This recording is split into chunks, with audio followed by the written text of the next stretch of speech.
하나님께서 오늘 우리에게 주신 말씀 히브리서 11장 33절에서 35절까지 말씀입니다. 33절부터 35절까지 제가 봉독하겠습니다. 그들은 믿음으로 나라들을 이기기도 하며 의를 행하기도 하며 약속을 받기도 하며 사자들의 입을 막기도 하며 불의 세력을 멸하기도 하며 칼날을 피하기도 하며 연약한 가운데서 강하게 되기도 하며 전쟁에 용감하게 되어 이방 사람들의 진을 물리치기도 하며 여자들은 자기의 죽은 자들을 부활로 받아들이기도 하며 또 어떤 이들은 더 좋은 부활을 얻고자 하여 심한 고문을 받되 구차히 풀려나기를 원하지 아니하였으며. 아멘. 하나님의 은혜와 평강이 충만하시기를 주님의 이름으로 축복합니다. 예수님께서 내게 나와 내 말을 듣고 행하는 자마다 누구와 같은 것을 너희에게 보이리라. 누가복음에서 이렇게 얘기하셨습니다. 집을 짓되 깊이 파고 주추를 반석 위에 놓은 사람과 같다 하셨습니다. 오늘 주시는 말씀을 깊이 파고 그 반석이 나올 때까지 깊이 파고 그 반석 위에 우리의 주초를 놓는, 믿음의 주초를 놓는 그런 말씀과 은혜 나눔이 되기를 간절히 소원합니다. 오늘 말씀 제목을 믿음의 9가지 열매다, 믿음의 열매다 그렇게 정하였습니다. 믿음의 열매라고 정한 것은 오늘 읽은 본문의 내용이 9가지이기 때문입니다. 단순히 9가지라는 것이 어떤 의미를 갖느냐? 그것은 갈라디아서 5장에 있는 성령의 9가지 열매와 그 원리적인 면에서 굉장히 중요한 일맥상통하고 있기 때문입니다. 갈라디아서 5장의 성령의 열매를 말할 때 5장 22절, 23절에 오직 성령의 열매는 사랑, 희락, 화평, 오래 참음과 자비와 양선과 충성, 온유와 절제 이 같은 것을 금지할 법이 없다 하셨습니다. 우리가 갈라디아서 강의할 때 이 말씀 아주 깊이 한번 본 적이 있습니다. 여기 오직이라는 단어는요, 오직이 only라는 뜻이 아니라 그러나라는 뜻이라고 말씀드렸습니다. 영어 성경은 모두가 but 라고 기록하고 있습니다. 이것은 무엇과 전에 얘기했던 무엇을 뒤집는 얘기죠. 그러나 오직 그러나 성령의 열매는 이렇게 시작하니까 그 전에 뭐가 있었어요. 그 전에 뭐가 있었냐면 육체의 일은 현저하니 하고 15가지 얘기를 합니다. 육체의 일은 현저하니 15가지 얘기하고 제일 중요한 말은 그러한 사람은 하나님의 나라를 유업으로 받지 못한다. 그리고 그러나 성령의 열매는 9가지를 얘기하면서 이와 같은 것을 금지할 법이 없느니라. 그렇게 말씀하셨습니다. 그러므로 이와 같은 것을 이라고 표현한 말을 보면 이 9가지 열매는 성령의 무수한 열매 중에 대표적인 것들, 그것을 의미합니다. 그러나 성령의 열매는 이 9가지로 대표되는데 이 9가지는 금지할, 제한할 어떠한 것도 없다. 반드시 이루어진다 그 뜻입니다. 그러므로 육체의 일을 15가지를 거론하고 그러나 함으로써 하나님의 나라를 유업으로 받지 못하는 육체의 일을 그만두고 성령이 우리 가운데 역사하셔서 맺으시는 그 성령의 열매를 따라가서 하늘나라를 유업으로 받으라. 그렇게 말씀하신 것입니다. 이 성령의 열매를 대부분의 학자들과 해석은요, 그리스 헬라 철학에서 많이 따왔습니다. 사랑이라는 것도 아리스토텔레스, 플라톤을 통해서 많이 따왔어요. 그래서 사람이 어떤 인간관계에서 나타나는 품성의 열매 또는 예수 믿고 성령께서 기질을 변화시키시고 품성을 변화시키시는 그러한 열매라 그렇게 해석을 정의를 많이 하였습니다. 이 깊이 안 판 해석입니다. 롱레이커라는 유명한 학자는 이 인간적인 해석이다. 성령의 일을 인간의 일로 해석한 것이다. 그렇게 이야기를 했습니다. 그렇지 않습니다. 성령의 열매는요, 하나님의 나라를 유업으로 얻게 하는 하나님의 역사입니다.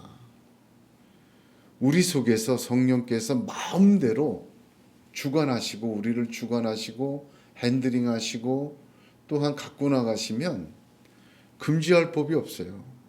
하늘나라를 유업으로 얻는 하나님의 열매를 맺게 되는데, 사랑, 희락, 화평은 나 자신에 대한 것, 이어서 오래 참음과 자비와 충성은 세상에 대한 것, 그리고 나머지 세 개 절제까지는 하늘에 관한 것, 그렇게 말씀드렸습니다. 앤드류 머레이 목사님은 아주 유명한 저술가입니다. 우리나라에도 굉장히 많은 책이 번역이 되어 있습니다. 남아공 출신의 1800년대 후반에 태어난 목사님이시고 지금은 돌아가셨습니다만, 그의 대표작으로 번역된 것은 나를 허물고 주님을 세우는 삶, 아주 유명하죠. 겸손, 기도. 그분은 평생 동안 생각하고 자기가 묵상해서 책을 쓴 것이 아니라 자기가 체험하고 자기가 고백하는 내용을 그 책을 썼습니다. 주로 기도에 관해, 성령 임재에 대해서, 믿음에 관해 한 세 가지의 주제를 가지고 자기가 체험한 것을 또 깊이 깨닫고 하나님이 하게 하신 성령의 열매들을 책으로 낸 분입니다. 그 앤드류 머레이 목사님의 성령론 중에 보면 이런 얘기가 있습니다. 그러므로 우리는 자기 의지와 자기 지혜를 예수의 발 아래 포로로 붙들어 두고 믿음과 거룩한 영혼의 고요 가운데 그 자리에서 기다려야 합니다. 앤드류 머레이 목사님이 말하는 자기 의지와 자기 지혜는 단지 나쁜 욕망만을 말하지 않습니다. 더 본질적으로는 하나님 앞에서 인간이 습관적으로 붙드는 자기 주도와 자기 신뢰를 뜻합니다. 기도할 때도 마찬가지 아니겠습니까? 실제로는 이미 다 결론을 내리고 목표를 정해놓고 하나님께 승인 구하는 것을 자주 합니다. 목표도 방향도 또 결론도 성령이 맺어 가야 하는데, 자기 자신이 자기주도적으로, 자기의 결단적으로, 자기 신뢰적으로 그렇게 내려놓고 하나님께 승인을 구한다 이 말입니다. 이때 문제는 그 사람이 생각하고 자기 주도적으로 결론 내리고 구하고 찾고 두드리는 것이 옳고 그름을 떠나서 정말 문제는 주도권입니다. 누가 결정권을 쥐고 있느냐? 내가 내 생각과 내 의지와 내 주도성으로 하는 것은요, 그 사람이 성령의 인도함을 받지 않고 있는 영적인 실상을 드러내어 보여줍니다. 대표적인 게 기도죠. 성경은 이 부분을 굉장히 반복하여 강조합니다. 너는 마음을 다하여 여호와를 신뢰하고 내 명철을 의지하지 말라는 말씀은 지성을 폐기하라는 뜻이 아니라 지성이 하나님 위에 서지 말라는 뜻입니다. 그러므로 믿음이라는 것은 이해가 끝난 뒤에 갖는 확신이 아닙니다. 아직 모든 것이 뚜렷하지 않아도 하나님께 자신을 맡기는 신뢰가 믿음입니다. 성령께서 주관하실 때 그 방법은 우리의 체험과 경험과 방식대로 진행되지 않는 경우를 종종 보게 됩니다. 내가 생각하는 것, 내가 원하는 길대로 가지 않는 것을 보게 됩니다. 믿음이란 그 성령이 주관하시는 그 어두운 터널을 통과하는 순종이 믿음입니다. 믿음이 내 안에서 생성된 확신이 아니라 하나님 쪽에서 주어진 약속을 근거로 성립하는 것입니다.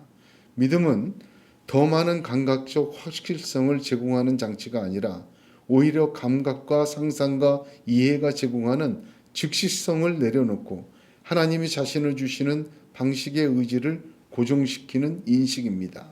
이 관점에서 믿음은 잘 느껴지는 상태와 동의어가 아니라 잘 느껴지지 않은 때에도 하나님께 머무르는 선택으로 성숙합니다.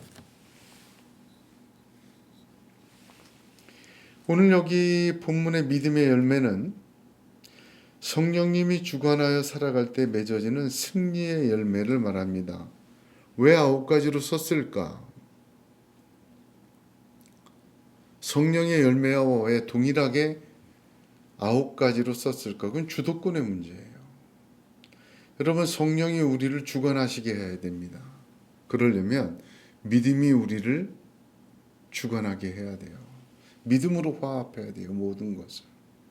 여러분, 믿음으로 화합하지 않을 때 성령께서 역사하시는 그 자리를 이탈하게 됩니다.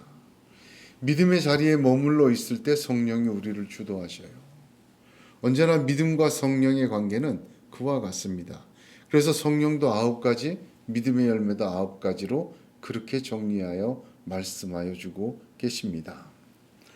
여기 믿음으로 행한 9가지 역사와 열매는 2가지 면에서 우리가 이해를 해야 합니다.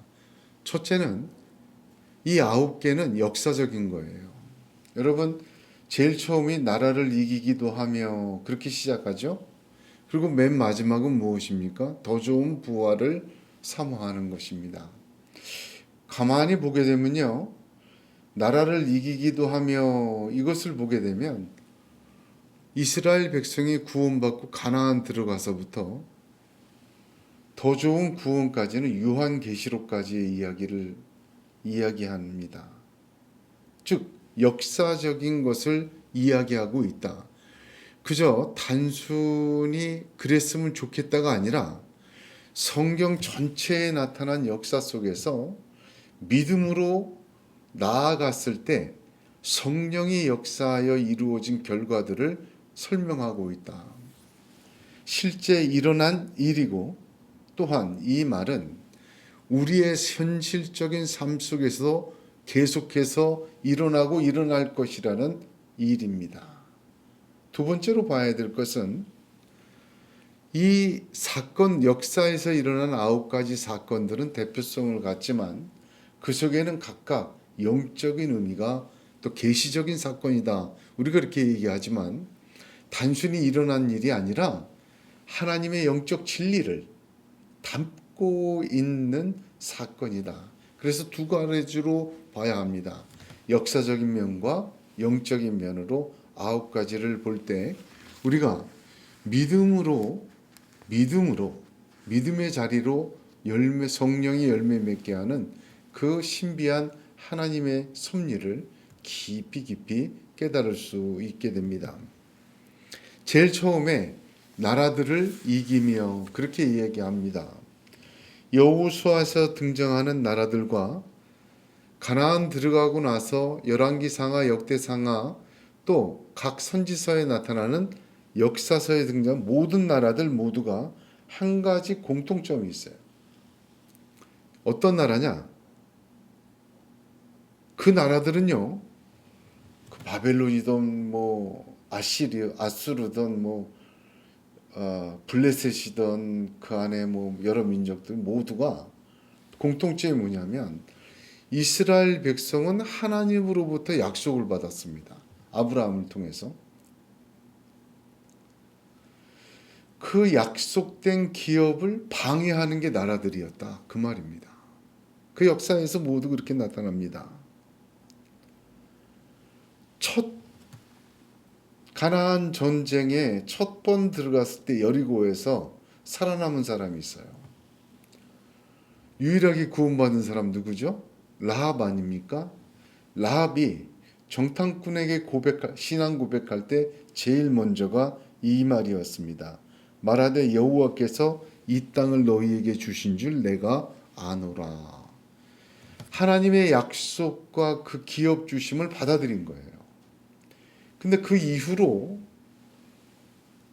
가나안 민족뿐만 아니라 블레셋, 지금도 싸우고 있지만 팔레스틴과 그 모든 민족들은 이스라엘을 막았어요. 그건 어떤 의미를 갖냐면 하나님의 약속된 기업을 못 얻도록 방해하는 겁니다. 나라들을 이기기도 하며, 그 말은 바로 거기에 핵심이 있습니다. 제가 늘 하는 말이지만 여기서 이 땅에서 그리스도인으로 살지 못하면 거기서, 즉 하늘나라에서도 살지 못합니다. 하나님 백성으로. 하나님의 방식이 그래요. 가나안에 전쟁이 있지만 그 땅에서 하나님 한 분만을 섬기라는 거예요. 화려하고 힘있고 유혹 많고 잘 나가는 건 많지만 그 속에서 너는 나를 믿고 섬기라는 거예요. 보여주라 이 말이에요. 그 삶이 이 땅의 가나안의 정복과 삶이 영원한 나라에까지 이어지는 거예요. 여러분, 나라들을 이기기도 하며 영적인 의미로는 두 가지 나라를 봅니다. 첫 번째는 자기 자신의 왕국입니다. 이 나라는 영적인 의미로는 자기 자신의 왕국이에요. 예수 믿고 하늘나라를 기업으로 얻었어요. 영생을 얻었어요. 그런데 그 영생과 천국의 사람과 하나님의 사람으로 살지 못하도록 옛사람이 이전 것이 육체의 현저한 일들이 우리를 막아설고 패망하게 합니다. 여러분, 나라를 이기기도 하며 그 첫 번째는요, 믿음으로 뭘 해야 돼요? 자기 왕국을 이겨야 돼요. 두 번째 나라는 세상 나라입니다. 내 왕국을 이기고 우리 밖에 있는 하나님의 약속된 기업을 들어가지 못하도록 막아서는 나라들을, 영적 전쟁이죠, 이겨내야 해요. 성경이 그렇듯이 유업을 이을 자는 이 땅에서 예수님 말씀하신 것처럼 수많은 고난을 받습니다. 유업을 잊지 못하도록 나라들은 방해하고 막아서고 도전합니다. 그러나 우리 주 예수 그리스도께서는 십자가에서 죽으시고 부활하심으로 세상을 이기셨다 하셨습니다. 주님과 함께 그 나라들을 이겨내야 합니다.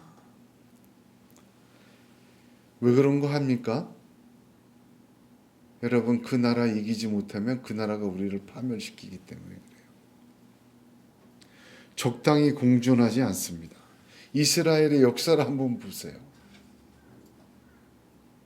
끔찍한 역사도 많았죠? 적당히 공존하지 않아요. 그 나라는 정복하지 못하면 우리가 받은 유업을, 우리 자신을 파괴합니다.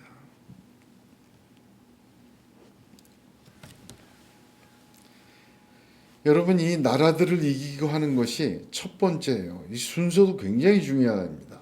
두 번째는 의를 행하기도 하며, 의를 행하기도 하며 이 말은 거룩한 삶, 성도의 삶을 말합니다. 하나님의 말씀의 법칙을 따라 세상을 사는 것을 의미합니다. 이것은 나라를 이기는 것 다음입니다. 이거에 중요해요. 선을 사랑할 수 있으려면 먼저 악을 미워해야 합니다. 그래서 아모스 5장 15절에 너는 악을 미워하고 선을 사랑하며 성문에서 정의를 세울지어다. 여러분, 이게 순서예요. 이거 한 달은 얘기할 정도의 순서예요. 개인에게도 일어난 순서고요. 민족에게도 일어난 순서고요. 하나님의 그 구원의 섭리에도 일어난 순서예요. 나라들을 이기고 악을 미워하고 선을 사랑하며 정의를 세울지다. 의를 행하는 거룩한 삶은요, 나라들과의 영적 싸움에서 나오는 삶의 빛입니다. 나라들과의 그 자기 왕국과 하나님의 기업을 얻지 못하게 하는 그 대적들과 영적 전투를 치러가는 사람이 의를 행하기도 하나님의 거룩한 삶 말씀대로 따라가는 삶을 살 수가 있어요. 그 싸움은 공존하면서 의를 따라간다? 절대 못합니다. 이거 순서가 굉장히 중요해요. 세 번째는 약속을 받기도 하며 합니다. 성경에 보면 아브라함에게는 영원한 언약을 주셨어요. 그렇지만 아브라함에게 주신 것이 아니라 여호수아에게도 가나안을 정복하리라는 현재적인 약속을 주셨습니다. 하나님의 약속과 모든 것은 오직 믿음으로 받았습니다. 왜 그런가 하니 그들은 모두 믿음 없이는 허황돼 보이는 약속을 받은 것이기 때문이에요. 아브라함에게 주실 때 아브라함에게 뭐가 있습니까? 본토 친척 아비의 집을 떠나 내가 명하는 곳으로 가라. 하늘의 별처럼 바다의 모래처럼 많게. 여러분 그거 얼마나 허황된 약속입니까? 왜? 보이지 않으니까 허황돼 보이죠. 그러나 그 약속은 믿음으로 받는 것이에요. 로마서 4장 20절 21절에 믿음이 없어 하나님의 약속을 의심치 않고 믿음에 견고하여져서 하나님께 영광을 돌리며 약속하신 그것을 또한 능히 이루실 줄을 확신하였다. 이렇게 가는 겁니다. 나라를 이기는 것에 의해서 의를 행하고 나면 의의 길을 걷기 시작하면 약속이 우리 앞에 놓인 보화가 됩니다. 여러분 이게 참 연결되어 있어요. 순서적으로. 영적 싸움을 시작합니다. 하나님 주신 하나님 나라를 바라보며 위대한 영적 기업과 유업을 붙들고 대적해요. 나의 왕국과 싸우며 그걸 얻지 못하게 하는 외부에 나온 것과 싸우기 시작해요. 그러면 어떻게 길을 가야 합니까? 의를 따라가야 돼요. 하나님 말씀 따라 삶을 살게 돼 있어요. 그러다 보면 성경에 기록된 약속들이 남의 약속이 아니라 내 약속이 됩니다. 밭에 감추인 보화를 발견한 것처럼 말입니다. 네 번째는 사자들의 입을 막기도 하며 다섯 번째는 불의 세력을 멸하기도 하며 다니엘 이야기입니다. 역사적으로 사자굴에 던져지고 풀무불에 던져지지 않았습니까? 다니엘서 6장에 있습니다. 사람들은 짐승과 같은 악한 사람들이 다니엘을 경배하지 못하도록 하기 위해 황제의 조서를 내리게 합니다. 그러나 그 조서가 내린 그날 다니엘은 예루살렘을 향하여 열린 창에서 전에 행하던 대로 하루 3번씩 무릎을 꿇고 기도하며 그 하나님께 감사하였더라 합니다. 기도하고 믿음을 지키는데 박해를 받습니다. 의를 따라가는데 박해를 받습니다. 그 박해는 사자의 박해요, 불의 세력의 박해입니다. 우는 사자와 같이 원수 마귀는 두루 찾으며 찢을 자를 찾고 그렇게 하나님의 사람들 믿음으로 살려고 대적하며 말씀 따라 기도하며 순종하며 할 때 풀무불에 던져지는 것과 같은 극렬한 고난을 당하게 됩니다. 여러분 이건 순서예요. 왜 그렇습니까? 나라를 대적하고 곧 대적할 때 원수 마귀는 곧 쓰러지겠지 합니다. 그리고 그의 길을 따라가 봤자 그러고도 넘어지는 사람 너무 많다. 비웃습니다. 조롱합니다. 그리고 약속을 받고 약속을 깨닫고 약속을 붙들어 갑니다. 여기부터는 안 되겠다. 더 놔두면 완전히 내 손아귀에 있다가 하나님 손아귀로 빠져나가겠다. 그때부터 사자와 또한 불의 세력으로 우는 사자와 같이 풀무불과 같은 극렬한 고난으로 원수 마귀는 덤빕니다. 예수님도 그렇게 당하지 않았습니까? 예수님이 세례받고 나올 때 이는 내 사랑하는 아들이다 라는 음성이 들리고 성령이 비둘기같이 내리고 그 놀라운 사건이 벌어지니까 마귀가 더 놔두면 안 되겠다. 세 가지로 시험하지 않습니까? 여러분, 그런 의문을 우리는 많이 가져요. 하나님의 영원한 유업을 깨닫고 듣습니다. 말씀 듣고 말씀 보면서 이거 귀하구나. 그래서 말씀 따라 걸어가고 의를 행하기도 하며 그 약속이 내 약속되며 정말 그 약속을 붙들고 하나님의 믿음의 사람으로 나가려고 할 때 천사들이 길을 열어주는 게 아니라 사자와 풀무불 같은 우는 사자와 같은 풀무불과 같은 극렬한 고난과 시험을 당하게 되어 있습니다. 여러분, 그것을 믿음으로 이길 수 있습니다. 예수 그리스도가 이기셨고 그 주님과 함께 그 주님을 붙들고 함께 승리하는 저와 여러분이 되기를 예수님의 이름으로 축복합니다. 여섯 번째는 칼날을 피하기도 하며 합니다. 마태복음 2장 13절을 보면 저희가 떠난 후에 주의 사자가 요셉에게 현명하여 가라되 헤롯이 아기를 찾아 죽이려 하니 일어나 아기와 그의 모친을 데리고 애굽으로 피하여 내가 내게 이르기까지 거기 있으라. 예수 그리스도가 하나님의 아들인데 이 천사가 어떤 천사입니까? 하나님의 군대 장관 아닙니까? 그런데 피하라고 전해요. 하나님이 힘이 없어서 하나님이 천사들을 못 보내서 그 헤롯을 못 이겨서 그를 병들고 죽게 하거나 그 칙령을 바꿀 수 없어서 예수님을 애굽으로 피하라고 내려보낸 것 아닙니다. 세례 요한은 가만히 보세요. 예수님보다 6개월 먼저 태어났습니다. 세례 요한은 예수님은 애굽으로 어렸을 때 피했지만 세례 요한은 어디로 피했습니까? 세례 요한은 광야로 피했어요. 광야에서 메뚜기와 석청만 먹고 살았어요. 그러니까 안 죽었죠. 이 뭘로 얘기합니까? 칼날이 있을 때 하나님이 숨기시는 것도 있어요. 피하는 것, 대적하는 것만이 능사가 아닙니다. 여러분, 피하게 하실 때가 있어요. 이건 하나님이 숨기는 겁니다. 왜 숨기십니까? 마태복음 10장 26절에 그런즉 저희를 두려워하지 말라. 감추인 것이 드러나지 않을 것이 없고 숨은 것이 알려지지 않을 것이 없느니라 하였습니다. 이 말씀은요, 그들의 그 불의와 잔인함과 하나님 대적함을 용인한다는 뜻이 아니에요. 반드시 하나님의 정의와 공의는 세워진다. 나타난다. 빌라도가 아무리 손 씻고 예수님을 사형 내렸어도 빌라의 죄가 사라집니까? 그렇지 않습니다.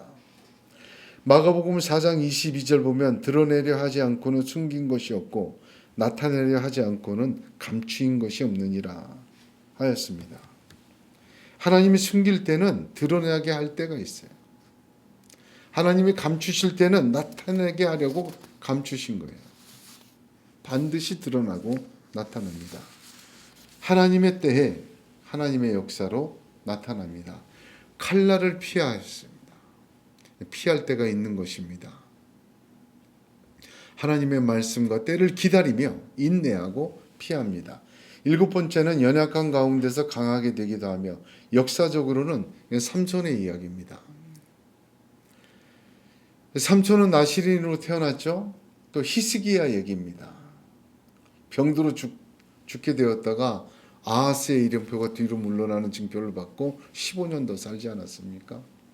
삼손은 그렇게 두 눈이 다 뽑히고 블레셋에게 노예로 재롱을 부리는 그런 사람으로 쇼하는 사람으로 전락되었다가 마지막에 강하게 힘을 얻어서 살아생전에 무찌른 블레셋보다 더 많은 사람을 무찔렀죠.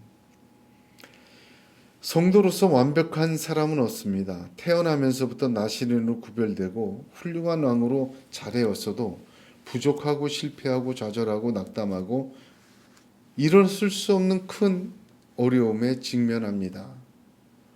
인간은 사실 연약합니다.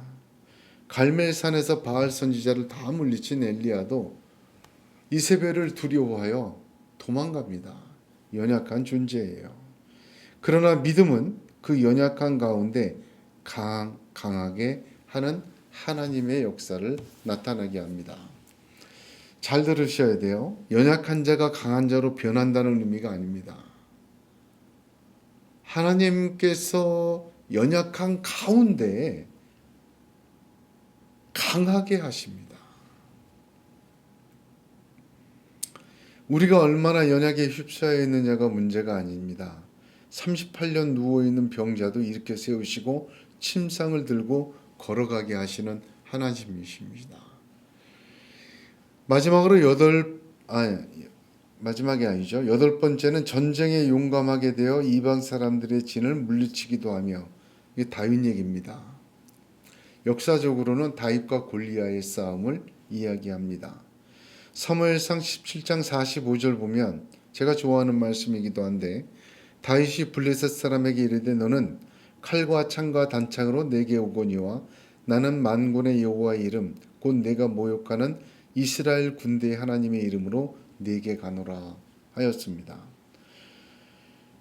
영적으로도요, 이 세상에 우리가 당하는 골리앗은 너무 많습니다. 우리를 조롱할 만한 힘과 위치와 또 그런 모든 걸 갖춘 존재예요. 그러나 하나님의 용기가 있습니다. 믿음으로 얻어지는 용기에는 이방의 진은 물리쳐지는 것을 역사적으로 보여주었습니다. 예수의 이름으로 어떤 골리앗과도 대적하고 그 이방의 진을 격파하고 이겨나가는 그런 믿음의 결과가 있었다는 말입니다. 마지막으로 9째는 좀 복잡하죠? 여자들은 자기의 죽은 자들을 부활로 받아들이기도 하며, 이 말은 무엇이냐면, 여러분 마르다와 마리아 이야기 아시죠? 요한복음 11장에 사랑하는 오빠가 죽었어요. 그런데 예수님이 살려내셨어요. 마르다와 마리아는 자기의 죽은 자를 현실에서 돌려받았습니다. 성경에 보면 이런 것은 굉장히 많아요. 회당장 야이로의 딸도 죽었지만 예수님이 살려서 다시 주었어요. 구약에도 있습니다. 수넴 여인이 자기 아들을 다시 받았습니다. 그러니까 여자들은 자기의 죽은 자들을 부활로 받아들이기도 하며, 그렇게 인식했다는 게 아니라 실제적으로 역사 속에서 다시 살아서 받았어요. 그리고 그 다음은 또 어떤 이들은 더 좋은 부활을 얻고자 하여 심한 고문을 받되 구차히 풀려나기를 원하지 아니하였다. 어떤 이들이라는 건 누구냐면 극히 일부지만 어떤 이들, 더 좋은 부활, 영원한 부활을 얘기합니다. 예수 그리스도의 부활로 말미암아 십자가에서 죽고 다시 살아난 영광의 모습을 본 사람들이에요. 로마 시대에 순교할 때 모습이 어땠습니까? 그 콜로세움 경기장에서 맹수에게 뜯어먹히고 화형을 당하면서도 하나님을 찬양했잖아요. 그 모습 보고 로마가 복음화된 것 아니겠습니까? 여기 심한 고문이라는 말은요, 특정한 고문을 이야기해요. 로마 시대 때 반역자들을 어떻게 처형했냐면요, 커다란 틀이 있었다는, 사람을 거기다 집어넣고 묶어요. 기계틀과 같은 곳에. 그리고 기계를 돌리기 시작하면 모든 사지, 육체의 관절이 다 빠져나가서 당겨집니다. 엄청난 고통이죠. 그게 심한 고문이에요. 더 좋은 부활을 봤어요.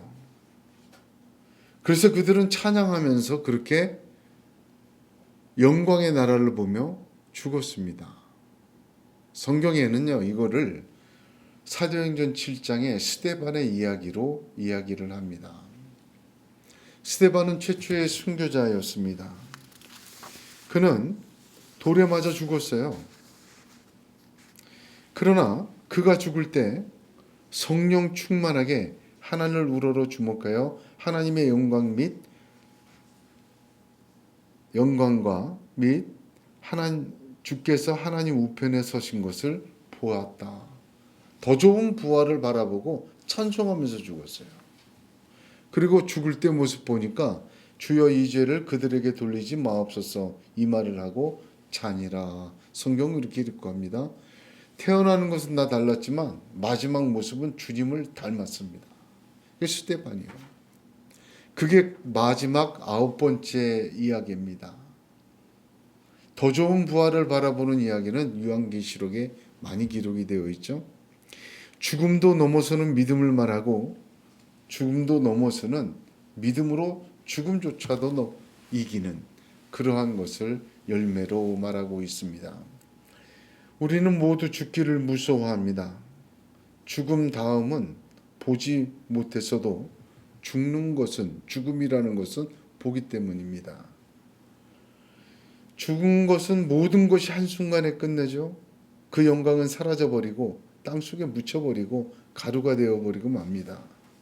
그래서 우리는 우리가 보는 죽음이라는 것에 압도당합니다. 그러나 믿음은 보이지 않는 것의 증거요 실상입니다.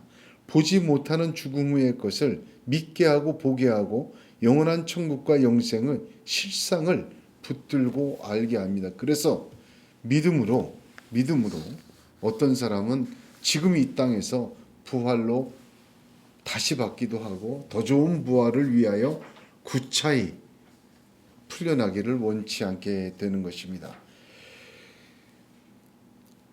성령께서 우리의 주관자 되시어 우리 가운데 역사하십니다. 우리 안에서 우리 가운데서 성령은 역사하십니다. 여러분 그 성령님이 우리를 주관하도록 그 성령님을 주관하지 말고 성령님이 나의 모든 것을 주관하도록 따라가야 돼요. 또 어떤 사람은 성령을 따라간다는 감동을 따라간다는 감정 따라가는 사람이 있어요. 아니요. 믿음으로 따라가는 겁니다. 성령이 맺으시는 열매가 이 땅에서 시작되고 영원한 천국까지 이어집니다. 그 성령의 역사를 쫓는 것은 믿음의 영역입니다. 성령의 역사를 쫓는다는 것은 무슨 영역이라고요? 믿음의 영역이에요. 새 사람으로 살아가고 육을 버리고 영으로 살아갈 때에 엄청난 저항을 받습니다. 그 저항의 기점은 원수마귀 사단입니다.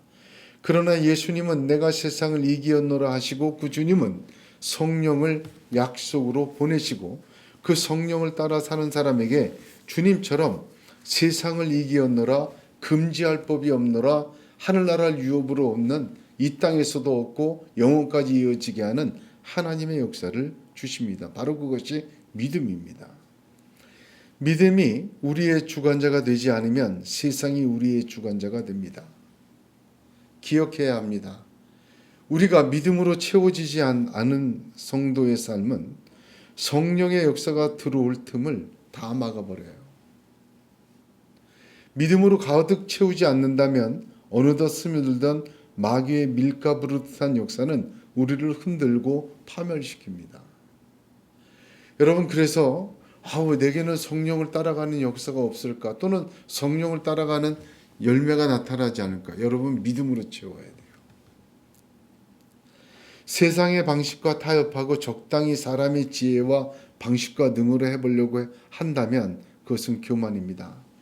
절대적으로 우리가 죄인임을 고백하고 그리스도 예수의 은혜가 없으면 살지 못할 자로 고백해야 합니다. 전능하신 하나님을 완전히 의지해야 합니다. 그 믿음의 발자국을 하나님이 깊이 보시고 은밀한 가운데 보시며 성령께서는 비로소 믿음 가운데 엎드려 있는 그 사람을 마음껏 주관하시고 역사하셔서 성령의 그 대표적인 9가지 열매를 이 땅에서 맺게 하시고 그 열매가 천국에 이르도록 활짝 피도록 이끌어 가십니다. 이러한 사람들은요, 나라들을 이기게 하세요. 누가? 믿음으로 엎드렸고 성령이 역사하는 사람, 자기 왕국과 하나님의 나라를 바라보지 못하게 하는 세상의 쾌락과 능력으로 유혹하는 세상 나라를 이기기도 하십니다. 연약한 가운데 강하게 하시며 낙심한 가운데 소망으로 차게 하십니다. 더욱더 의를 행하는 하루하루가 충만한 삶으로 인도하여 주시고, 그래서 악은 모양이라도 버리게 되고 그 악의 악취와 더러움과 잔혹함을 증오하게 됩니다. 그래서 주님이 가르친 기대로 다만 악에서 구하옵소서 기도하게 됩니다. 우는 사자와 같이 덤벼드는 마귀를 나사렛 예수의 이름으로 대적하게 됩니다.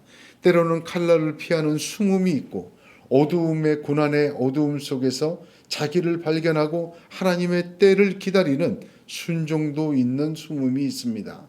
골리앗을 만나고 다윗처럼 거룩한 분노와 단대함을 얻기도 하며 결국 이 땅에서 자기의 죽은 것 같은과 사라의 태에 죽은 것을 알고도 믿음이 약해지지 않은 아브라함 같이 믿음으로 부활을 받기도 하고, 또한 더 좋은 부활을 사모하여 구차에게 자기가 당할 고난 고통을 마다하지 않습니다. 그 과정에서 영원한 하나님의 영광과 천사들과 더 좋은 부활의 기쁨으로 언제나 감사하고 언제나 기뻐하고 언제나 기도하게 됩니다. 이 모든 것은 믿음으로 되어지는 것입니다. 저와 여러분에게 이러한 믿음의 열매가 성령의 역사로 나타나는 이 땅의 삶이 되시기를 주님의 이름으로 축복합니다. 기도하겠습니다.